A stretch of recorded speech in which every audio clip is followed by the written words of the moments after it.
horrified by this. And there was this sort of informal boycott on tuna, right? And what people said is we are going to stop buying tuna until the tuna industry changes how it catches tuna. We don't want to see dolphin die. And it was sort of amazing to watch because the tuna industry changed almost overnight. And they went from using nets to using lines. And to this day, if you go and buy a can of tuna, it will say dolphin friendly on it. Okay, so the question is, why won't this shift in public opinion be successful with technique? Well, here Ellul's argument is that if that did happen, we'd actually see the, he calls it the propaganda machinery, kicked into gear to create an environment that's more favorable for technique. Again, we live in a market economy. TV shows, news, the mass media, this is from our previous section, are all very dependent upon advertising, right, and selling of things. So if our capitalist system started to sort of go into a recession because people weren't buying technological goods, what we would see is, again, a retooling. So think of the early environmental movement, because I kind of remember this. I think the saying was reduce, reuse, recycle. What we wanted to do is say, hey, look, just stop driving as much. Cut that back tremendously. Don't use as much electricity in your home. Walk places. But the focus now, if you take a look again at the propaganda machinery, is not to drive less. It's instead go buy an electric car. Or, you know, if you're worried about electricity, go buy these new high-tech, right, lights, these LEDs. They're way more efficient, right? So we never really get at the point where it's reduced. We sort of understand that there's these problems of technology, right? These bad consequences. But again, the propaganda machinery and its commitment to sort of economic growth are always going to twist things so that we remain favorable to economic growth. I mean, I think a lot of people genuinely believe still that more technology is the best solution to the various problems caused by technology, right? And again, there's a lot of sort of self-propagation that technique does there. All right, so we've been through, we've got two, or three, right? So we have morality, public opinion. The third one, right, is the social structure. We could get a shift in our social structure. So think about the move from an agrarian social structure into, let's say, a capitalist social structure. It definitely changed people's lives. We had to do all these different things.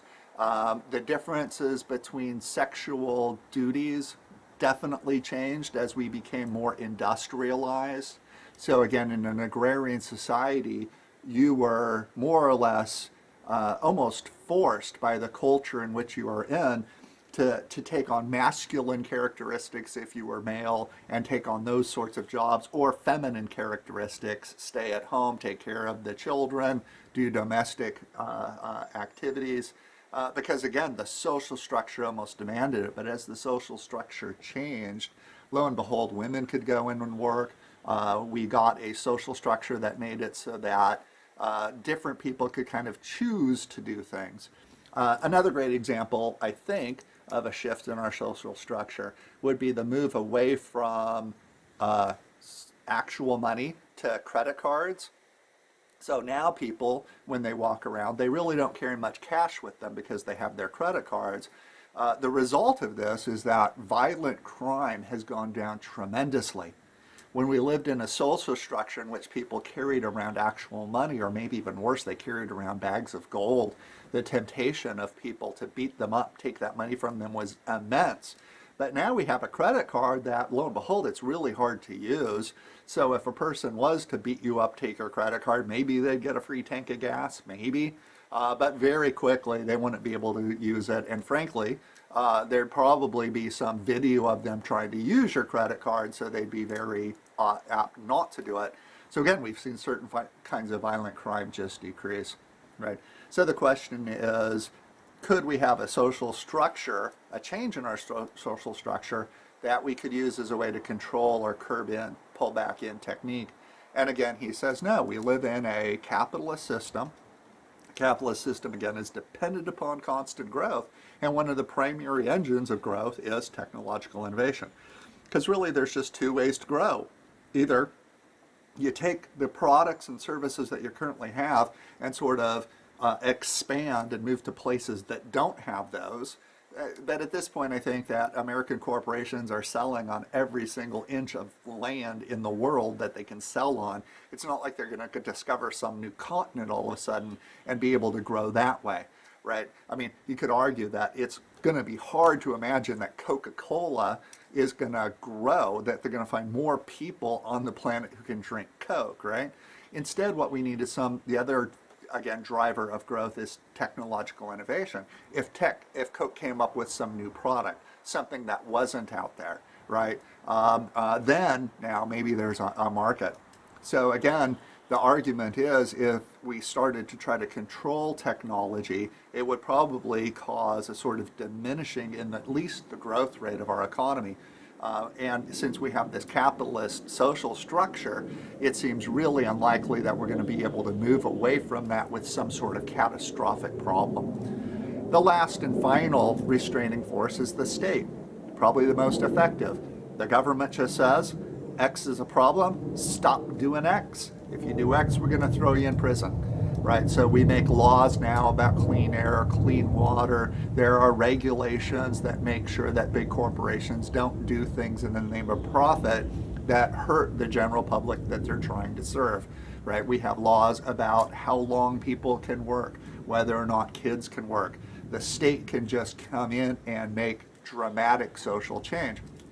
Okay, so the question is, would the state ever become an active agent that controlled technology, that controlled technique? And again, probably not. Governments get a huge amount of their power from technological innovation.